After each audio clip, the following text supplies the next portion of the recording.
안녕하세요. 오늘도 사연살롱을 찾아주셔서 감사합니다.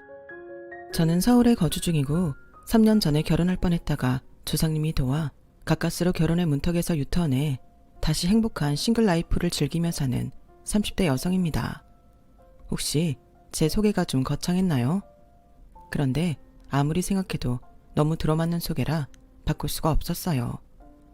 앞에 짧은 제 소개를 들으셔서 아시겠지만 저는 파혼의 경험이 있는 여성입니다. 그리고 이렇게 꽃이 만연하고 따스한 봄이 되면 빌어먹을 제 파혼의 기억도 스물스물 떠오르는데요. 그건 바로 행복의 결실을 맺겠다며 저에게 날아드는 청첩장들 때문이에요. 그렇다고 제가 억하심정이 있어서 결혼하겠다는 다른 사람들을 안이 꽂게 보는 건 절대 아닙니다.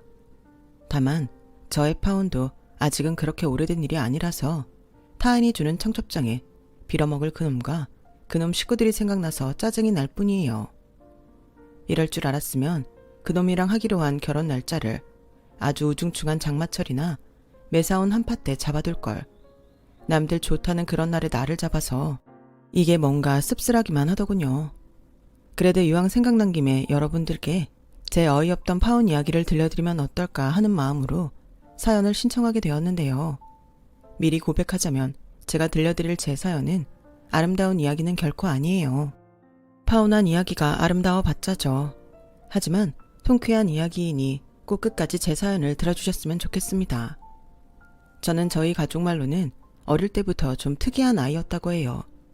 돈과 얽히면 네 거 내 거 정확하게 따지고 갖고 싶은 게 있으면 아무리 비싸도 또 아무리 오래 걸려도 그걸 꼭 손에 넣고야 마는 그런 아이였다고 하는데, 그래서 저희 아빠는 제가 커서 은행 직원이나 회계사 같은 돈을 만지는 일을 할 줄 아셨다고 해요. 그런데 정작 저는 그 반대로 사업을 하고 싶었는데요. 그게 고등학교 때였나? 저도 다른 아이들처럼 꿈이나 직업에 대해 고민하던 시기가 있었는데 딱히 어떤 대학에 어떤 전공을 하고 싶다는 생각이 들지 않더군요. 하지만 딱 하나 원하는 건 있었어요. 무슨 일을 하든 돈을 많이 벌고 싶었죠. 사실 저희 집 형편이 그렇게 좋지는 않았거든요. 부모님은 동네에서 작은 문구점을 하시는데 저를 포함해 사남매를 키우느라 형편이 여유로웠던 적이 없었어요. 지금도 아이 넷 있는 집은 보기가 드물잖아요. 그런데 제 위로 언니와 오빠가 욕심도 많고 거기에 공부까지 잘하니 똑똑한 자식 안 가르칠 수도 없고, 그렇게 언니와 오빠 학비를 대느라 저희 집은 늘 적자에 빚만 지고 살았어요. 저는 사남매 중 셋째예요. 제 밑으로 남동생이 있는데 다행이라고 해야 하나? 저와 제 동생은 공부에는 딱히 뜻도 없고 소질도 없었죠. 그래서 늘 둘둘 편을 먹고 남매들끼리 죽자 살자 싸웠는데 지금은 그것도 추억이네요. 그렇게 형제 많고 가난한 집에 살다 보니 어쩌면 돈에 대해 집착하는 건 당연했을지도 모르겠어요. 아무튼 그렇게 생각을 정리한 저는 더 고민할 것도 없을 것 같아서 바로 그날 저녁 부모님께 대학을 가지 않겠다고 말씀드렸는데요. 그날 저녁 맞지는 않았지만 부모님에게 엄청 혼이 났어요. 19살 수험생이 가라는 대학은 안 가고 돈 벌어서 사업을 하겠다고 하니 부모님 입장에서는 어이없고 황당하신 눈치셨죠. 아마 제가 겉멋이 들었다고 생각하셨을 수도 있을 것 같아요. 수연아, 네 나이에 무슨 사업할 생각을 해? 너 괜히 공부하기 싫어서 그러지? 엄마, 나는 어차피 언니나 오빠처럼 공부는 틀렸어. 대학 가봤자 등록금만 날리는 거라니까. 가뜩이나 돈 없다고 힘들어하면서 뭘 의지도 없는 나까지 대학에 보내려고 그래. 난 그냥 빨리 돈 벌고 싶어.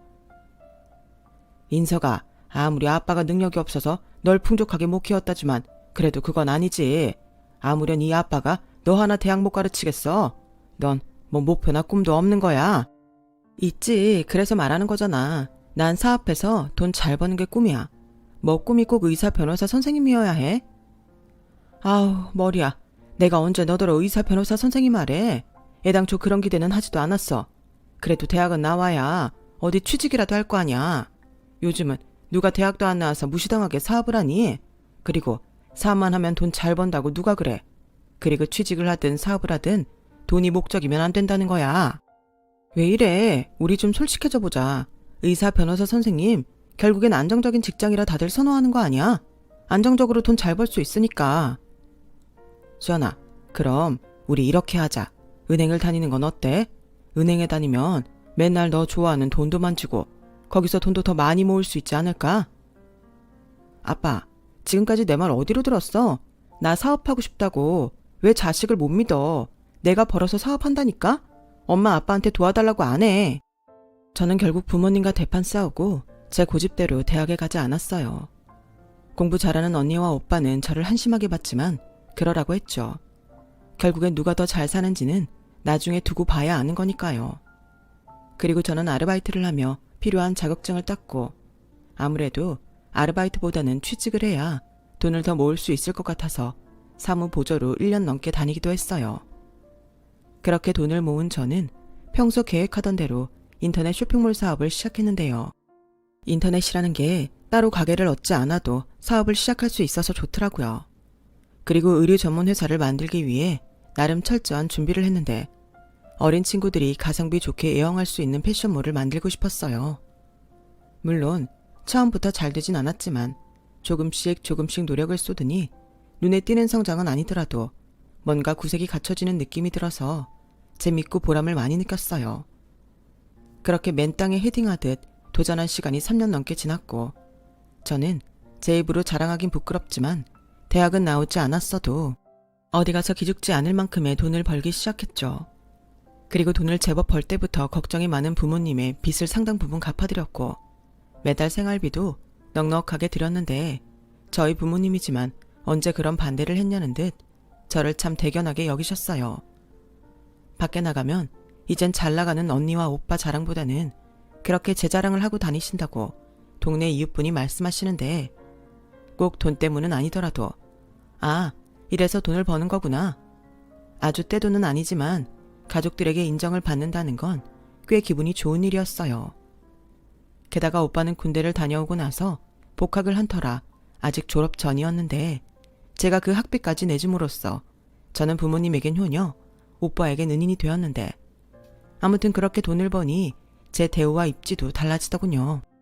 그리고 어느 정도 돈이 모였을 즈음 저는 새로운 목표를 달성하기 위한 준비에 들어갔어요. 그건 바로 집을 사는 거였죠. 애당초 제 목표는 사업을 해서 돈을 벌면 제 이름의 아파트를 사는 거였어요. 저희 집은 제가 성인이 되었을 때까지도 이사를 참 많이 다녔거든요. 제가 고등학교에 들어갔을 때도 저희 집은 월세 생활을 하고 있었는데 계약 기간이 끝날 쯤이면 엄마와 아빠의 한숨이 짙어져 집안 분위기도 말도 못하게 어두웠어요. 그래서 생각했죠. 이사 다니지 않아도 되는 내 집을 갖자고요. 그것도 이왕이면 서울에 있는 아파트를 갖고 싶었는데 와, 집값이라는 게 정말 장난이 아니더군요. 특히 아파트는 더했어요. 무슨 주식도 아니고 값이 몇 달 사이에 달라지는데 돈을 쌓아놓고 사는 사람이 아니면 꿈도 꾸지 못하는 게 아파트 매매더군요. 그래서 저는 고민 끝에 제 나이에 받을 수 있는 모든 혜택을 총동원해서 청약에 도전했고 제 나이 25살 때 드디어 청약에 당첨되는 주인공이 되었는데요. 비록 24평의 아담한 아파트지만 제 집이 생긴다는 기쁨에 매일매일이 행복했어요. 사실 청약에 당첨됐다고 다 된 건 아니었는데 청약에 당첨되신 분들이라면 다들 아실 테지만 오히려 거기서부터가 본격적인 시작이었죠. 매달 은행에 일정 부분 대출금을 갚아야 했으니까요. 그 한 달이 왜 그렇게 빨리 오는지 대출금을 갚는데 제 20대를 몽땅 갈아 넣었다고 해도 과언이 아니었어요. 그리고 아파트 대출금을 다 갚을 즈음 26살에 만나 5년을 함께한 남자친구에게 프로포즈를 받았는데요. 남자친구는 저보다 2살이 많았고 대기업은 아니었지만 나름 중견기업에 다니고 있었고 나이로 보나 연애 기간으로 보나 결혼할 시기가 되긴 했었죠. 파혼한 지금 이런 말을 하는 것도 우습지만 저희는 참 죽이 잘 맞는 커플이었어요. 둘 다 돈 무서운 줄 아는 부분이 잘 맞아서 데이트 비용도 누가 먼저랄 것도 없이 아끼면서 만났는데 둘이 같이 그러니까 궁상 맞다는 생각도 들지 않고 나름 재미도 있어서 둘 다 말은 하지 않았지만 서로를 미래의 배우자로 생각하고 있었어요. 하지만 뭔가 결혼이란 건 단순히 같이 사는 문제는 아니더군요. 남자친구는 한 달 월급이 300만 원 조금 넘었는데 솔직히 벌이로는 제가 남자친구보다는 월등하게 나았죠. 거기에 저는 대출금 없는 아파트도 있었으니 제 친구들은 제 결혼을 두고 하면 안 되는 결혼이라고 말렸는데요. 수연아, 아무리 니네 둘이 오래 만났어도 난 결혼은 좀 아닌 것 같아. 나도 네 남자친구 솔직히 너보다 능력도 없고 집 형편도 그다지 좋지 않다며. 그런데 도대체 무슨 배짱으로 너한테 결혼을 하재? 그거 다 너한테 빌붙으려고 그러는 거야. 그래서 일부러 너 대출금 다 갚을 때 기다려서 프로포즈 한 거라고. 야, 니들 내 남자친구한테 무슨 감정이 있어? 내 남자친구 그렇게 얌체 아니거든? 사람도 괜찮아. 나 5년 만나는 동안 크게 속 썩인 것도 없었는걸? 그거야 연애니까 그렇지. 결혼은 다른 거야. 내 친구 5개월 전에 결혼했거든? 걔네들도 연애할 때는 아무 문제 없었어. 근데 지금은 결핍하면 돈 문제로 가족 문제로 얼마나 싸우는데 괜히 조건 따져서 결혼하냐? 우리도 이제 30대야. 순수한 감정으로 그런 중요한 결정을 할 수 있는 나이가 아니라고. 현실을 생각해야지. 솔직히 너 정도면 A등급 신부 아니냐? 돈 잘 벌어. 지 이름으로 아파트도 있지. 너 이번에 할부 없이 차도 샀다며. 대박. 그야 미팅 다니고 그러면 필요해서. 그리고 할부가 더 비싸. 이자가 얼마나 아까운데. 나 아파트 대출금 갚을 때 세상에서 이자가 제일 무섭더라. 아무튼 이렇게 능력 쩌는데 그 남자랑 결혼하기는 너무 아깝다. 너 나중에 후회하기 싫으면 신중하게 생각해. 저는 친구들이 좀 오바한다고 생각했어요. 제가 무슨 기업을 운영하는 CEO도 아니고 그냥 쇼핑몰 사장일 뿐인데 뭘 그렇게 재고 따지는지. 그런데 저의 그런 생각을 비웃듯 남자친구와의 결혼 준비는 순탄하지 않았어요. 저는 저희 집 형편 문제도 있고 남자친구도 그다지 형편이 좋지 못한 점을 고려해 당연히 양가 도움 없이 저희 능력 안에서 하는 것으로 생각했는데요. 막상 본격적인 결혼 준비에 들어가려고 하니 제가 몰랐던 부분이 많더군요. 일단 예비 신랑이었던 남자친구는 누나와 여동생이 있는 3남매 중 둘째였는데요. 여자 형제들이 모두 시집을 가서 부모님과 함께 살고 있었어요. 그리고 남자친구가 2년 전에 4억 상당의 30평형 빌라를 대출 80% 받아서 부모님과 함께 살고 있었는데 남자친구가 그 대출금을 부담하고 있었어요. 오빠, 그럼 결혼해도 그 집 대출금은 오빠가 갚아야 하는 거야? 그렇지. 이제 와서 같이 안 산다고 부모님한테 떠넘길 수는 없으니까. 그리고 그게 엄연히 따지면 내 거잖아. 부모님이 돌아가시면 어차피 내 건데 내가 내는 게 맞지. 그럼 한 달에 얼마 정도 내는데? 200만 원 정도? 뭐? 오빠 월급이 300만 원인데 3분의 1을 대출금 갚은 거야? 변동금리라 왔다 갔다 해. 근데 대출 원금 자체가 적지 않으니까. 에이, 걱정하지 마. 너한테 내라고 안 할게. 내 월급에서 그 집 대출금 내고 나머지는 생활비 하면 되잖아. 대신 내 핸드폰비랑 용돈은 네가 챙겨줄 거지? 아, 몰라. 그럼 오빠가 버는 돈에서 뭐 남는 것도 없겠네. 모은 돈은 있어? 야, 대출금이 그렇게 많은데 어떻게 돈을 모으냐? 마이너스 아니면 다행이지. 으휴, 난 또 데이트 비용 아끼려고 노력하길래 돈 모으려고 그러는 줄 알았더니 없어서 못 쓴 거였구나. 왜? 실망이야? 그래서 이제 나랑 결혼하기 싫어? 누가 싫대. 팍팍하니까 그렇지. 나도 당장 융통할 수 있는 현금이 별로 없단 말이야. 그럼 우리 결혼은 좀 나중에 할까? 나라도 좀 준비를 하고 시작하는 게 낫지 않겠어? 수연아, 오빠는 그렇다. 돈이 뭐가 그렇게 중요해. 한 살이라도 어릴 때 너 예쁜 드레스 입고 우리가 알콩달콩 사는 게 중요하지. 우리 5년 만났으면 연애도 할 만큼 했어. 오히려 내 주변에선 그렇게 오래 만나다가 헤어지면 어쩌냐고 걱정하더라. 하기야, 우리가 오래 만나긴 했지. 우리 집에서 슬슬 결혼 얘기 나오고. 그치. 그러니까 그냥 우리 형편 맞춰서 하자. 못하면 나 그냥 니네 집에 들어가서 살아도 돼. 우리 야무진 여자친구님이 아파트도 소유하고 있잖아. 치, 그야 그렇지만 평수가 작아서. 작으면 좋지. 원래 신혼은 작을수록 좋은 거야. 그러니까 오빠랑 결혼하자. 내가 진짜 너 행복하게 해줄게. 저는 남자친구의 말에 좋다고 했어요. 그게 욕심내지 않으면 못할 것도 없다고 생각했죠. 그리고 각자 자기 부모님에게 이 사실을 이야기하기로 했고 순차적으로 양가의 정식으로 인사를 드리기로 했는데요. 저희 집에서는 남자친구를 제법 자주 본 터라 이미 사위라도 된 듯 분위기가 참 좋았어요. 저희 부모님도 조건을 크게 따지는 분이 아니셔서 제가 산 아파트에서 신혼을 시작한다는 것에도 크게 거부감도 없으셨죠. 그리고 저는 남자친구네 집도 그러려니 하고 생각했어요. 솔직히 제 조건이 남자친구에 비해 나쁘지가 않잖아요. 그런데 막상 남자친구 집에 인사를 드리러 가니 뭔가 분위기가 싸했고 특히 예비 시어머니의 표정이 좋지 않더군요.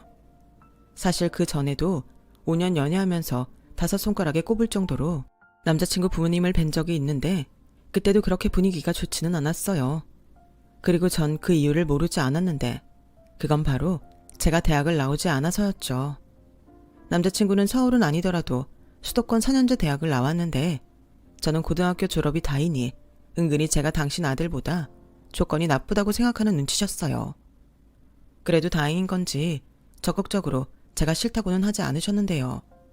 이제 와서 든 생각인데 아무래도 제가 제 명의의 아파트도 있고 당신 아들보다 돈을 잘 번다고 생각하니 결혼을 마다할 생각은 없었던 것 같아요.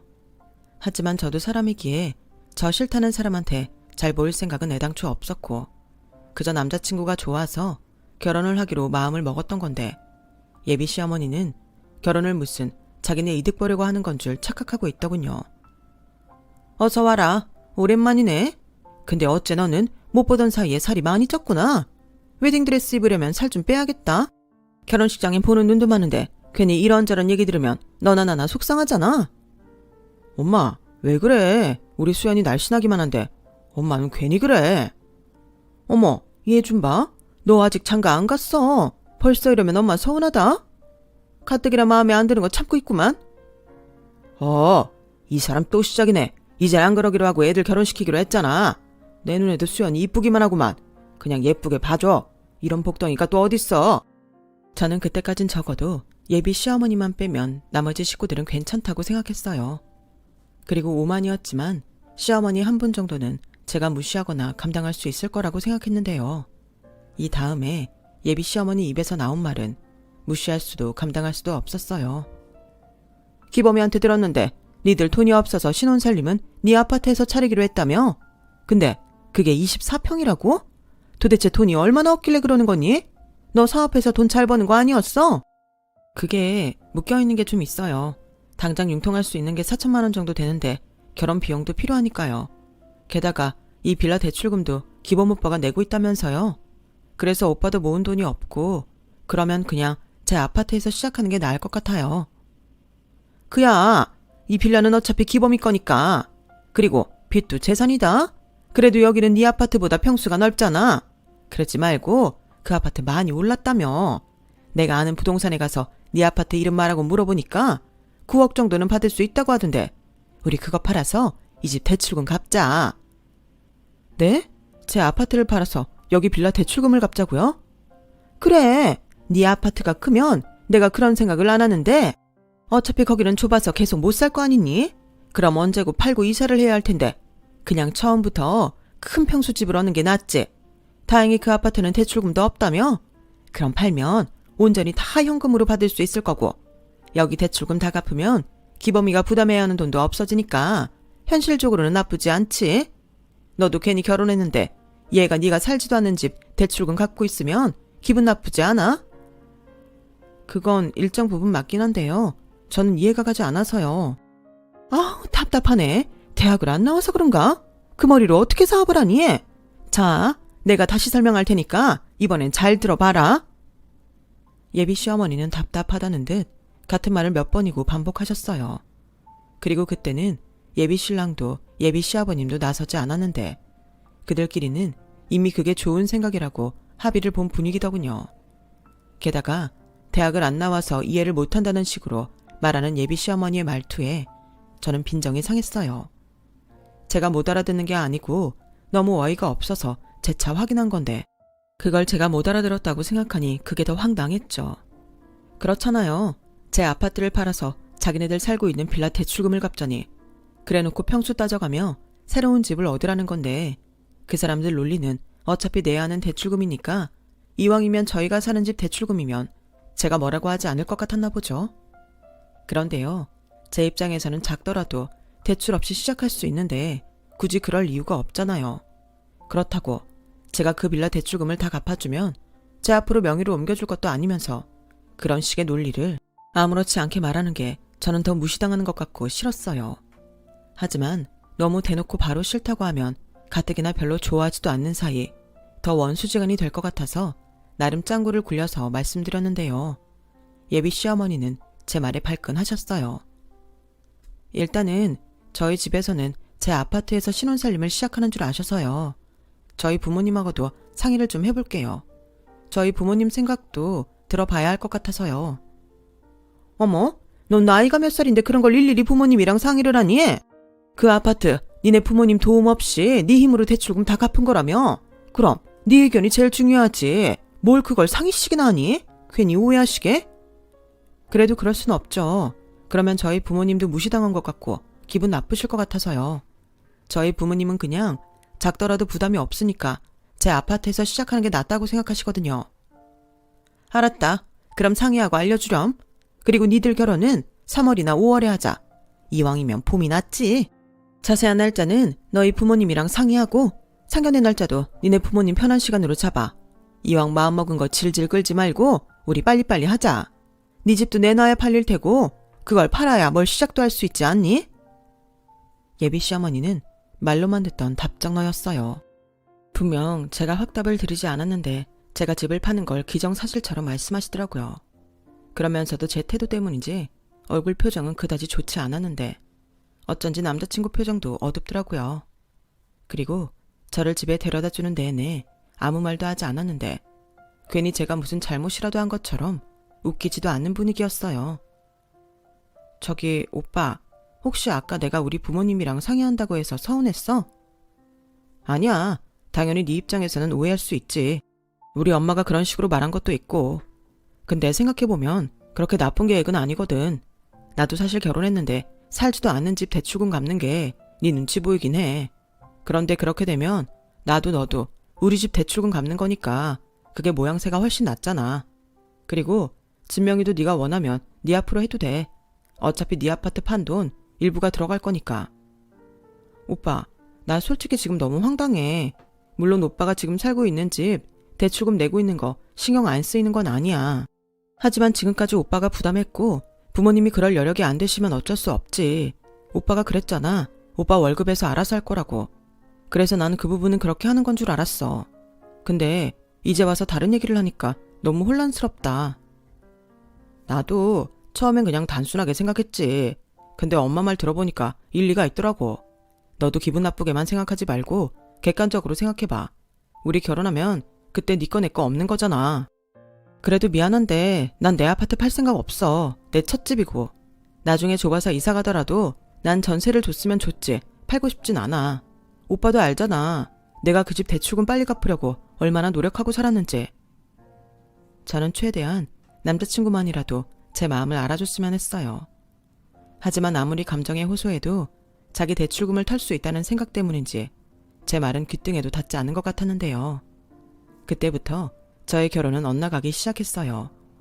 사실 저는 좀 단순한 편이라 아직 제대로 시작도 하지 않았으니 이렇게 맞지 않으면 결혼이 엎어져도 어쩔 수 없다고 생각했는데 저희 집에서는 제 결혼이 확정이라도 된 듯 잔뜩 기대에 차 있더군요. 그리고 제가 남자친구네 인사를 다녀온 날 제 연락을 기다리고 있었는지 그날 저녁 늦게 저희 엄마가 저에게 전화를 하셨죠. 시연아, 혹시 자는 거 아니지? 너는 오늘 예비시댁에 인사 갔다 왔으면서 집에 왜 전화를 안 해? 엄마가 내내 기다리다가 못 참고 전화했잖아. 미안, 들어온 지 얼마 안 돼서 생각 못했어. 그래? 그 집에 오래 있었나 보네. 인사는 잘 드렸어. 그 집에서는 뭐래? 엄마는 가급적 봄은 지나지 않고 시골 올렸으면 좋겠는데. 기범 오빠네 어머니도 비슷한 말씀하셨어. 이왕이면 봄이 낫다고. 그렇지. 그럼 5월에 하자. 너무 빨리 잡으면 정신없잖아. 날짜는 봐서 네 예비 시작이랑 상견례 때 맞추는 걸로 하고. 근데 엄마, 있잖아. 내가 오늘은 좀 피곤한데 자세한 얘기는 나중에 하면 안 돼? 어? 너 혹시 그 집에 가서 무슨 일 있었어? 우리 딸 목소리가 별로네. 일은 무슨, 그냥 피곤해서 그래. 별일 없었으니까 괜히 걱정하지 말고. 암만 내 딸이 꿀릴 게 뭐가 있어? 인물 좋지, 나이 적당하지, 아파트도 있지. 알았어. 그럼 푹 자고 주말이라도 집에 와서 얘기하자. 이제 우리 딸도 시집을 간다고 생각하니 엄마 기분이 이상해. 좋기도 하고 서운하기도 하고 대견하기도 하고. 아무튼 엄마가 해준 거에 비해 너무 잘 커져서 고맙다 우리 딸. 잘 자고 집에 오면 엄마가 맛있는 거 많이 해줄게. 참 기분이 이상했어요. 그냥 그 순간 이 결혼 안 하는 게 나을 것 같아 라고 말하면 되는데 그 말이 도저히 나오지 않더라고요. 그리고 자꾸만 이것저것 생각이 복잡해졌는데 제가 속이 좁은 건지 남자친구도 그렇고 남자친구 부모님도 제 덕만 바라고 있는 것 같아서 기분이 나빴어요. 그래서 친구들이 조건 따져가면서 결혼해야 한다고 신중하라고 했나 싶은 생각이 그제야 들었는데 5년 만난 정 때문인지 딱 끝낼 수가 없었어요. 거기에 빌라 대출금도 부담할 수 없는 남자친구 부모님이 노후 대비는 잘 해놨을까 의심이 들기 시작했고 결혼을 깨고 싶은 마음 반, 깨고 싶지 않은 마음 반이 저를 괴롭혔어요. 아무튼 저는 그렇게 결혼을 두고 고민하는 시간이 길어졌는데 그와는 반대로 남자친구와 남자친구 집에서는 제가 마치 자기 뜻대로 하겠다고 약속한 듯 자꾸만 저를 자기 집으로 부르려 했어요. 하지만 저는 아직 마음의 결정을 내지 못했고 또 전에 들은 말을 저희 부모님과 상의도 하지 않았기에 바쁘다는 핑계로 초대를 마다했어요. 그리고 그러는 중 예비 시아버님의 생신날이 되었어요. 생일이라 초대한다고 하는데 그걸 바쁘다고 거절할 수가 없잖아요. 그래서 그날은 알겠다고 하고 백화점 상품권 50만 원짜리를 준비해 남자친구 집에 갔는데요. 잔뜩 음식을 준비한 예비 시어머니가 저를 보고 반기셨어요. 전에는 어쩐지 냉랭하기만 했는데 그때는 확실히 저를 반기는 것 같았어요. 그리고 저는 그런 반응이 좋기보다는 부담스럽기만 했는데 예비 시어머니는 저한테 묻지도 않고 앞치마를 주며 상만 차리라고 하더군요. 내가 음식 준비는 다 했으니까 수연이 너는 차리기만 해. 그리고 지금은 아직 시골리기 전이라 내가 다 준비했지만 이제부터는 가족 행사에 네가 미리 와서 다 해야 한다. 알았지? 저는 분명 초대를 받아서 왔는데 예비 시어머니의 말씀은 참 기분이 별로였어요. 그리고 다음부터는 제가 다 해야 한다고 굳이 말씀하시니 거부감마저 들었는데요. 그리고 좀 유치한 얘기지만 제가 상을 다 차리고 화장실에 다녀왔는데 글쎄 음식들 위치가 달라져 있는 거예요. 뭔가 고기 반찬이나 신경 쓴 메인 요리들이 남자친구와 예비 시아버지 앞쪽에만 질비했는데 제자리에서 민망하게 팔을 쭉 뻗지 않으면 그 음식들은 먹을 수 없는 위치였어요. 제 앞에는 그냥 그런 밑반찬들만 잔뜩 놓여 있었는데 제가 형제 많은 집의 셋째이다 보니 먹는 거에 예민하거든요. 그래서 저희 엄마는 제가 불만을 얘기하고 그 뒤부터는 자식들 밥을 식판에 줄 정도였는데 예비 시댁에서 음식 가지고 이런 취급을 받으니 내가 왜 여기서 이런 대접이나 받고 있나 싶었죠. 그런데 제대로 음식도 먹지 못하는 저에게 예비 시어머니가 눈치 없이 염장을 지르더라고요. 수연아, 너는 입맛이 없니? 왜 젓가락을 들고 먹지를 않아? 너 설마 내가 전에 살 빼라고 했다고 다이어트 하니? 그게 아니고요. 참, 제 입으로 고기 반찬이 너무 멀리 있어서 못 먹겠어요. 라는 말이 목구멍까지 왔는데 괜히 식탐 부리는 것 같아서 그 말이 차마 나오지 않았어요. 그러자 뒤늦게 눈치를 챘는지 남자친구가 자기 앞에 놓인 갈비찜을 제 앞에 옮겨줬는데요. 수연이 갈비 좋아하는데 이거 먹어. 그리고 또 뭐가 좋아하지? 장조림 줄까? 야, 너는 그렇게 갈비를 냉큼 얘 앞에 갖다 놓으면 네 아버지는 뭘 드시니? 오늘 네 아버지 생신인 거 잊었어? 그리고 갈비는 너도 좋아하잖아. 얘는 다이어트 해야 하니까 나물 먹으면 돼. 수연아, 고사리 좀 먹어봐라. 내가 볶았지만 진짜 맛있다. 아, 여기 시금치랑 콩나물도 먹어라. 아니다, 너 아예 대접 줄 테니까 비벼 먹을래? 사실 찬밥도 있는데 너랑 나랑 이거 다 넣고 비벼서 없애버리자. 어떻게 손님을 초대해놓고 찬밥을 줄 생각을 할까요? 저는 비벼 먹는 거 안 좋아한다고 말하고 대충 밥그릇에 밥만 비웠어요. 그리고 눈치가 있다면 알아차리라고 기분 나쁜 얼굴로 식사를 마쳤는데 이 눈치 없는 예비 시어머니는 한술 더 떠서 제 기분을 망쳐버렸어요. 뭐 따지고 보면 그 일로 저는 완전히 마음을 접게 되었으니 고민을 덜어준 셈이었는데 그래도 고맙진 않았어요. 그만큼 그날은 최악의 날이었거든요. 나는 식구들끼리 오가며 자주 같이 밥을 먹어야 친해진다고 생각한다. 그러니까 너무 거리감 두지 말고 친정이다 생각하고 자주 와. 그리고 명절에 말이다. 이런 얘기는 미리미리 해둬야 나중에 서운하다는 말이 안 나올 것 같아서 미리 말해두는데 나는 명절에 네가 친정에 가지 않았으면 좋겠다. 시집 오면 원래 며느리는 시집사람이라고 하지 않니? 우리는 차례 같은 거 안 지내니까 우리는 여행이나 다니고 연휴 내내 놀고 먹고 쉬자꾸나. 아 맞다. 물어본다는 게 내 정신 좀 봐. 너 니네 부모님이랑 상의한다는 건 해봤니? 이사철 넘기기 전에 집을 내놔야 손해를 안 본다고. 전에 말한 부동산에서 자기한테 집 내놔달라고 하더라. 수수료도 좀 깎아준대. 저는 거기까지 듣고 더 이상 듣고 말고도 없다는 생각이 들었어요. 한마디로 여기서 쫑을 내야겠다는 결심이 선 거죠. 그리고 그렇게 마음이 딱 기울자 내내 무거웠던 마음이 한순간에 가벼워졌는데요. 그러면서 무슨 빗장이라도 풀린 듯 내내 열기 힘들었던 입이 열리기 시작했어요. 이렇게 된 거 속이라도 시원하게 하고 돌아가고 싶더라고요. 다시는 볼 일도 없는 사람들이니 후회는 남기지 말아야죠. 어머니, 저는 그건 어려울 것 같아요. 일단 집부터 말씀드리면 저는 집 할 생각 없고요. 결혼해도 친정에는 가야 한다고 생각해요. 시집 보낸 딸은 뭐 자식 아닌가요? 당연히 보고 싶죠. 저도 보고 싶고요. 뭐? 너 지금 뭐라고 했니? 오늘도 그래요. 생신이라고 초대해서 왔는데 다음엔 제가 와서 음식 다 해야 한다고 하시고 제 앞에는 순 밑반찬만 놓으시는데 저 엄청 서운했어요. 사람이 음식 가지고 그러는 거 아니거든요. 거기에 어머님은 한술 더 떠서 찬밥에 그거 넣고 비벼 먹자고 하셨죠? 저 그때 정말 깜짝 놀랐잖아요. 저희 엄마는 저 집에 머무면 갓 지은 따뜻한 밥에 제가 제일 좋아하는 음식들만 제 앞에 한가득 차려주시는데 너무 비교되는 거예요. 그래서 저 그냥 이 결혼 다시 생각해 봐야 할 것 같아요. 수연아, 너 지금 그게 무슨 소리야? 뭘 다시 생각해? 키범아, 얘 하는 소리 들었니? 나 참 기가 막혀서 오늘이 무슨 날인데 얘가 예의도 모르고 이런다니? 여보, 얘 하는 말 들었어요? 왜요? 제가 뭐 틀린 말 했나요? 이 집도 딸들 있잖아요. 입장 바꿔 생각하시면 제가 왜 이러는지 아실 것 같은데. 그리고 저도 어머님이 저 싫어하는 거 알고 있었어요. 그리고 지금도 제가 싫으니까 일부러 그러시는 거 아니에요? 저도 사람인데 저 예뻐해주는 시댁어른 만나고 싶죠. 저는 이만 가보겠습니다. 아버님 죄송해요. 그리고 이건 이왕 사왔으니까 드리고 갈게요. 뭘 좋아하실지 몰라서 백화점 상품권으로 준비했어요. 어머니만 아니면 오늘만큼은 기분 좋게 있다 가고 싶었는데 죄송합니다. 그래도 생신은 축하드려요. 저는 그렇게 말하고 아깝지만 백화점 상품권 드리고 나왔어요. 마음 같아서는 그것도 안 드리고 싶었는데 사람 좀스럽게 볼 것 같아서 일부러 드리고 왔네요.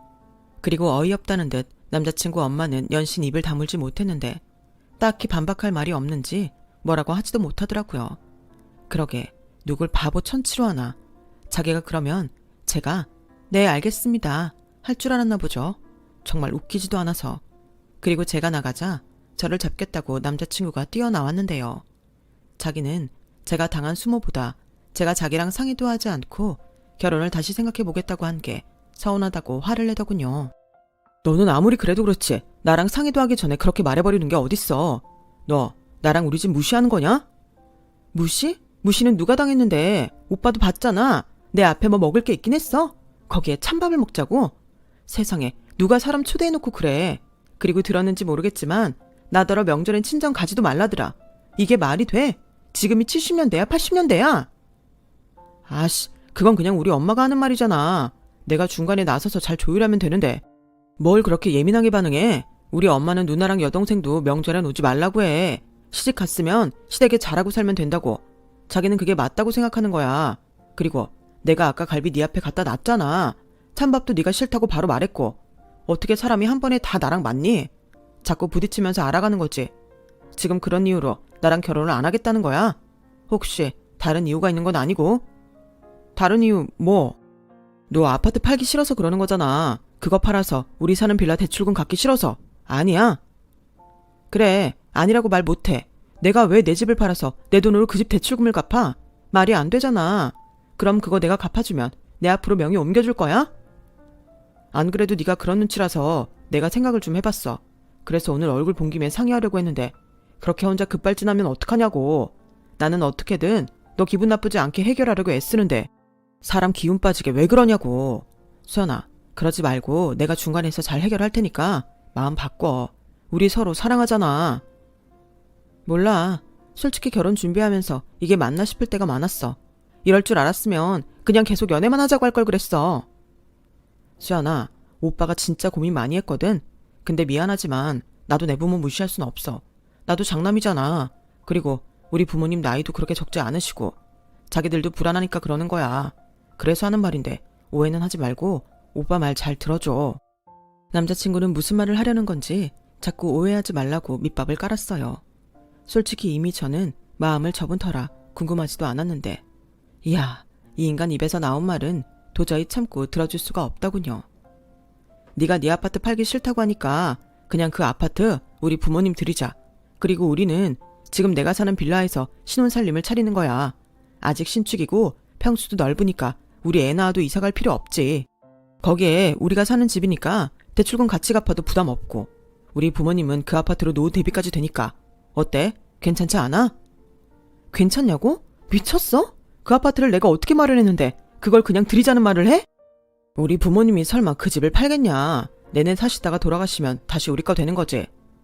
그럼 명의는 계속 내 앞으로 둬. 그럼 생각해볼게. 야, 그럼 자기 집도 아닌 며느리 집에 두 분 보고 살라는 건데 안 불편하시겠어? 장인 장모님은 또 어떻고? 그냥 형식만이라도 등기 이전 해드리는 게 맞지. 웃겨? 지금 나더러 오빠 부모님 앞으로 내 집 등기 이전해놓고 오빠 집 대출금 갚으면서 살라는 거야? 오빠 부모님 언제 돌아가시나 날짜만 세면서? 야, 너는 말을 왜 그렇게 하냐? 아니, 그렇잖아. 내 집 내가 찾아오려면 두 분 돌아가셔야 되는데. 그리고 자기 누나랑 여동생은 또 가만히 있겠어? 명의라는 게 왜 중요한데. 그리고 애당초 난 그럴 마음 없어. 너는 어떻게 하나만 알고 둘은 모르냐? 당연히 그건 내가 중간에서 알아서 하지. 나도 그 아파트 뺏기면 억울하지 않겠어. 그런데 굳이 등기까지 해드리자는 이유는 두 분 사는 내내 너 예뻐하라고. 너 점수 따라고 그러는 거잖아. 등기만 우리 부모님 앞으로 해주면 결혼 생활 내내 너 편하게 살 텐데 그런 생각을 못 해봤지? 누가 들으면 남의 아파트 뺏어가면서 나 엄청 생각해주는 줄 알겠네. 그래놓고 오빠랑 내가 살다가 이혼하면 그럼 그때 내 아파트로 도로 줄 거야? 야, 무슨 결혼도 하기 전에 이혼 생각부터 해. 너 원래 그렇게 속물이었냐? 그래, 더럽고 치사하다. 그 아파트 안 달라고 할 테니까 여기서 때려치워. 파혼하자. 그래, 그러니까 그냥 파혼하자고. 솔직히 이게 말이 돼? 왜 오빠도 그렇고 오빠네 식구들은 내 등에 빨대 꽂을 생각만 해? 오빠는 결혼하면서 해오는 게 뭔데? 쥐뿔 아무것도 없으면서 어떻게 이렇게 뻔뻔하게 남의 걸 탐내지? 이 무슨 도둑 심보냐고. 뭐? 도둑? 너 말 다 했어? 크지도 않은 좁아터진 아파트 하나 갖고 있는 게 그렇게 유세냐? 됐다. 나도 너 같은 속 좁고 속물덩어리랑 결혼할 뻔했다는 게 소름이다. 너 나중에 후회하지 마. 후회? 누가 할 소리? 더 구차하기 싫으니까 이만 갈게. 우리 다시 보지 말자. 저는 1분 1초라도 그 동네에 있고 싶지 않았어요.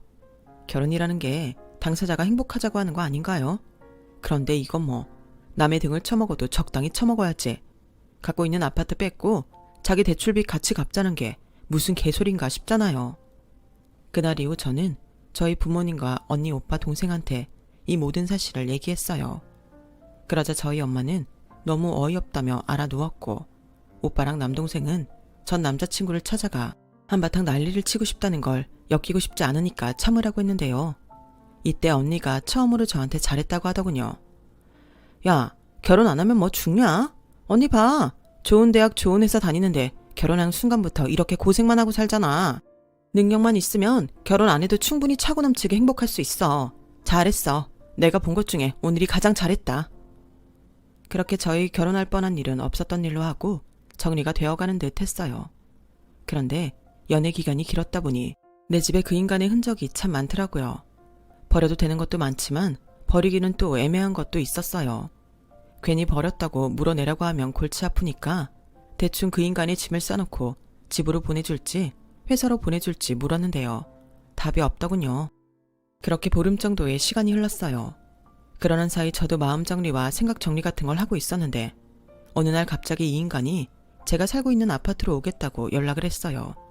말로는 짐도 가져갈 겸 저랑 그간 만나온 시간도 있으니 좋게 마무리하고 싶다며 찾아오겠다고 하는데 저도 마음이 약해졌어요. 다시 시작하고 싶은 마음은 없지만 그래도 오랜 시간 만나온 인연이니 잘 마무리 짓고 싶었죠. 그렇게 저희는 파혼하고 보름 만에 다시 마주했어요. 그런데 아까 말과 다르게 이놈은 자기는 도저히 저와 헤어질 수 없을 것 같다며 질질 짜기 시작하는데 당황스럽더라고요. 그리고 한다는 말이 정말 웃겼습니다. 나는 아무리 생각해도 너랑 헤어질 자신이 없어. 우리 다시 시작하자. 네가 원하는 대로 내가 군소리하지 않고 따를게. 우리 부모님도 그러신다고 했어. 뭐야, 갑자기 왜 이래? 언제는 사람 속 좁고 속물이라고 하더니? 그땐 미안해. 나도 너무 감정적이었어. 근데 너도 그렇지 않아? 우리가 만난 시간이 얼마나 긴데 넌 다른 사람 만날 수 있어? 만나면 만나는 거지. 아무리 사귄 기간이 길어도 아닌 건 아니지 않아? 내가 오빠를 오래 만났던 건 좋아서 만난 거지. 만난 시간이 길어서 못 헤어진 게 아니야. 그래, 아무래도 너보다 내가 널 더 좋아했나 보다. 그래서 난 너랑 헤어지고 싶지 않아. 오빠, 연애든 결혼이든 쌍방동이야. 난 이제 아닌데 오빠만 못 헤어진다고 하면 내가 뭐하러 오빠를 다시 만나? 우리 그냥 여기서 좋게 마무리하자. 우리 좋았던 기억도 많고 나 추억까지 구질구질하게 만들고 싶지 않아. 문수영, 너 정말 이럴 거야? 그렇게 내가 너한테 별것도 아니었니? 나 솔직히 너랑 헤어지고 얼마나 황당했는지 알아? 너 나 속였더라? 그건 또 무슨 소리야. 속이긴 뭘 속여? 네 친구 혜정이가 그러더라. 너 아파트 말고 니네 부모님 집 사준 것도 있고 경기도에 땅도 넓게 있다고. 거기에 너 차도 할부 없이 산 거라며. 혜정이가 나더러 굴러온 복 발로 찼다고 하는데 내가 그 소리 듣고 얼마나 기가 막혔는지 알아? 네 차 고급 세단이잖아. 그런데 너는 나한테 아파트 말고는 오픈한 게 하나도 없더라. 이건 뭐야? 날 못 믿으니까 그런 거지. 나야말로 황당하네. 내가 빚이 있는데 오빠를 속인 거야? 그리고 부모님 사준 집은 말 그대로 부모님 집이야. 명의도 아빠 앞으로 해줬고 땅도 그래. 나중에 공장이라도 지을까 싶어서 사둔 건데 내가 그런 걸 일일이 오빠한테 말해야 하는 거야? 뭐 결혼하면 그때는 말했겠지. 근데 다 끝난 마당에 이런 얘기를 왜 하는 걸까? 왜? 나랑 헤어지니까 그것들이 아까워? 야, 너는 나를 뭘로 보고. 그러지 말고 우리 예정대로 결혼하자. 이 아파트에서 우리 신혼생활 시작하고 내 월급에서 우리 부모님 사시는 빌라 대출금 계속 갚는 걸로 하면 되잖아. 싫어. 이미 다 끝났는데 왜 그래야 해? 나랑 오빠 엄마는 절대 잘 지낼 수 없어. 내가 말은 안 했지만 오빠네 엄마 볼 때마다 이상해. 사람 대학 안 나왔다고 무시하고 그러면서 자기는 어떻게든 내 덕 보려고 그러는데 내가 세상에서 딱 싫어하는 타입이 오빠 엄마 같은 사람이야. 이제 와서 이런 말 해서 정말 미안한데 나도 고민 많았어. 그래도 오빠 하나 믿고 참고 넘기려고 했는데 그게 그런 게 아니더라. 우리는 그냥 인연이 아닌 거야. 난 다시 예전으로 돌아가고 싶지 않아. 그러니까 오빠도 이상한 기대하지 말고 이만 돌아가줬으면 좋겠어. 저는 최대한 정 떨어지게 말했어요. 그 인간 보니까 눈이 살짝 돈 것 같았는데 아무래도 제가 가진 것이 자기가 생각한 것보다 많다고 생각하니까 사람이 이상해진 것 같더라고요. 그리고 제가 돌아가라고 하니 더 펄쩍 뛰었는데요. 아무래도 장소가 집인 만큼 살짝 무섭더라고요. 그래서 남동생한테 집에 오라고 했어요. 제 동생이 합기도 유단자거든요. 제 지원받아서 체대도 나왔고 자기 체육관 차린다고 사범으로 일하고 있는데 제가 전화하자마자 수업 중에 쏜살같이 날아왔어요. 그리고 그놈을 끌고 집 밖으로 나갔는데 그놈은 제 동생한테 찍소리도 하지 못하더군요. 한마디로 쫄아서 어쩔 수 없다는 듯 눈물까지 흘리며 돌아서는데 그 모습도 참 못나 보였어요. 적어도 그런 모습은 내 앞에서 보이지 말지. 제가 만난 사람이 고작 저런 사람이었나? 제 5년이 너무 아까운 거 있죠. 다행히 며칠 지나지 않아서 자기도 제 기억 속에 찌질하게 남는 게 싫었는지 장문의 문자로 사과와 동시에 잘 살라며 마무리를 지었는데 참 어이없게도 그 인간의 엄마, 그러니까 이 결혼을 깬 원인인 장본인이 저를 찾아왔어요. 저기 수연아, 내가 할 말이 좀 있어서 왔는데. 여긴 어떻게 알고 오셨어요? 그리고 하실 말씀이라뇨. 이젠 저랑 하실 말씀 없지 않으신가요? 기범이한테 다 틀었다. 네가 가진 게 아파트 말고도 더 있다며? 세상에나, 나는 그런 줄도 모르고 너 기분 나쁜 소리만 했구나. 기분 나빴다면 내가 미안하다. 나도 내가 왜 그랬는지 모르겠어. 사람이 늙으면 괜히 그렇게 아집이 생기고 그런다. 네가 좀 이해해주면 안 되겠니? 대신 이제부터는 네가 싫다고 하는 건 전부 내가 하지 않을 거고 네가 하자는 대로 다 할게. 그러니까 그냥 올 봄에 니들 결혼식 하자. 내가 날짜도 다 잡아왔어. 5월 12일. 어떠니? 날짜 좋네요. 그런데 그 날짜에 저 말고 다른 며느리 얻으세요. 저는 정말 싫습니다. 아까 그러셨잖아요. 제가 싫다고 하면 하지 않으신다고. 저 아줌마 아들이랑 결혼하기 싫어요. 제가 너무 못됐나요? 그래도 그 어떤 여지를 남기는 것보다 그게 낫다고 저는 생각했어요. 그리고 지금도 그때의 제 결정을 후회하지 않는데요. 오히려 그때 망설이다 결혼했으면 어쩔 뻔했나 오싹하기만 합니다. 친구들 말처럼 결혼은 연애랑 다르게 감정도 중요하지만 현실적인 타협도 굉장히 중요한 것 같아요. 저는 비록 파혼을 한 후에야 그걸 알게 됐지만 다른 분들은 결혼 준비하면서 그런 상처는 받지 않으셨으면 좋겠습니다. 한번 파혼을 하고 느낀 건데 만나서 연애하고 연애 끝에 결혼하고 이혼하지 않고 노인이 될 때까지 타인과 함께 한다는 건 정말 대단한 인연인 것 같아요. 제 평생 그런 인연을 만날 수 있을지 지금은 자신이 없지만 나중에 늦더라도 인생을 함께 걸어갈 수 있는 좋은 인연이 저에게도 다가왔으면 좋겠네요. 이런 말 조금 이상하게 들릴 수 있지만 저랑 파혼한 그놈도 좋은 인연을 만났으면 좋겠네요. 그래도 5년을 함께한 사람이잖아요. 그 사람도 좋은 구석이 많은 사람이거든요. 그러니까 각자 알아서 남은 인생은 행복하게 살았으면 좋겠습니다. 아, 그리고 이 말은 꼭 하고 싶은데요. 결혼을 생각하시는 분 중에 뭔가 꺼림칙한 게 있다면 그 결혼은 신중하게 다시 생각해 보는 게 좋습니다. 높은 확률로 그 결혼은 하지 않는 것이 맞아요. 사실 그게 결혼 전 브레이크를 걸 수 있는 신호일 수도 있거든요. 그런데 괜히 잘 극복할 수 있을 것 같고 결혼을 없는 게 두려워 그 신호를 무시하는데 그러시면 내내 후회하십니다. 여러분의 인생은 너무 소중하잖아요. 좋은 사람 만나 매일 행복할 수는 없겠지만 힘들 줄 알면서 유감스러운 인연을 끊지 못하는 건 나중에 봤을 때 행복할 기회마저 놓아버리는 일이라는 걸 꼭 아셨으면 좋겠어요. 솔직히 저는 파혼하고 더 행복합니다. 저희 언니가 그랬잖아요. 능력 있으면 행복하게 살 수 있다고. 저는 그래서 열심히 일하고 저와 제 주변 사람들한테 베풀며 살고 있어요. 그리고 파혼은 했지만 더 당당하게 살아가려 하는데요. 따뜻한 봄이 오면 비록 아직은 그놈 얼굴이 떠오르지만 그래서 더 즐겁고 행복하게 살려고 노력합니다. 제가 파혼을 결정한 건 불행하지 않으려고 한 결정이었으니까요. 제 사연은 여기까지예요. 행복하려고 파혼했다고 마무리를 지으니까 좀 이상하게 보일 것 같은데 저는 그만큼 행복한 인생이 가장 중요하다고 생각합니다. 지금까지 제 사연 들어주셔서 감사드려요. 늘 건강하시고 누구와 함께 하시든 어떤 시간을 살고 계시든 모든 분이 행복하시길 진심으로 바라겠습니다. 여러분, 사연 댓글에 응원과 현명한 조언 부탁드려요. 좋아요와 구독은 저에게 큰 힘이 됩니다. 오늘도 좋은 일 가득하세요.